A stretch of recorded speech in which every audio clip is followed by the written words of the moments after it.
पाहिजे ही आमची आग्रही मागणी आहे।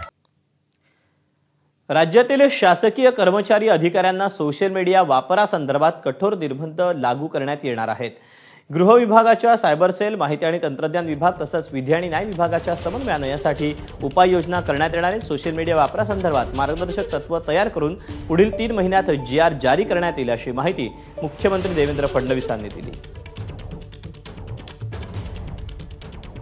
आता महाराष्ट्रामध्येही आपले हे जे काही सेवा शर्तीचे अधिनियम आहे, रूल्स आहेत, the Maharashtra civil service conduct rules 1979 चे, याच्यामध्ये बदल करून आता जी वेगवेगळी माध्यमं आली आहेत, या माध्यमांचा उपयोग, त्याच्यावरची वर्तणूक, त्याच्यावरची एंगेजमेंट, या सगळ्याच्या बाबतीत अतिशय योग्य अशा प्रकारचे नवे नियम तयार करण्यात येतील।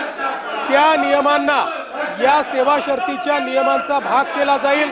त्या संदर्भात एक डिटेल अशा प्रकारचा GR हा काढला जाईल आणि कुठल्याही परिस्थितीमध्ये बेशिस्त वर्तन हे खपवून घेतलं जाणार नाही, हे या निमित्ताने मी लक्षात आणून देतो।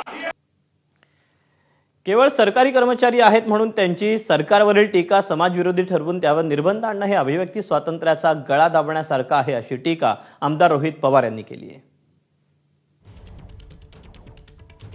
रोहित पवार यांनी पोस्ट करत म्हटलंय की समाज माध्यमात सरकारवर टीका करणाऱ्या सरकारी कर्मचारी आणि अधिकाऱ्यांवर निर्बंध आणणार। मुख्यमंत्र्यांनी दिलेली माहिती आश्चर्यकारक आहे।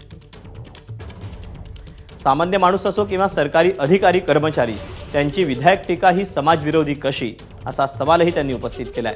उलट सरकारनं विधायक टीकेचं स्वागत करायला हवं, यातूनच कारभारात प्रशासनात सुधारणा होईल।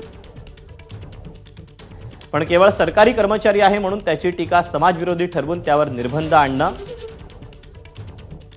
हे अभिव्यक्ती स्वातंत्र्याचा गळा दाबण्यासारखं आहे। त्यामुळे सरकारनं नियमावली करताना विधायक टीका करण्यावर कोणतेही निर्बंध आणू नयेत ही विनंती।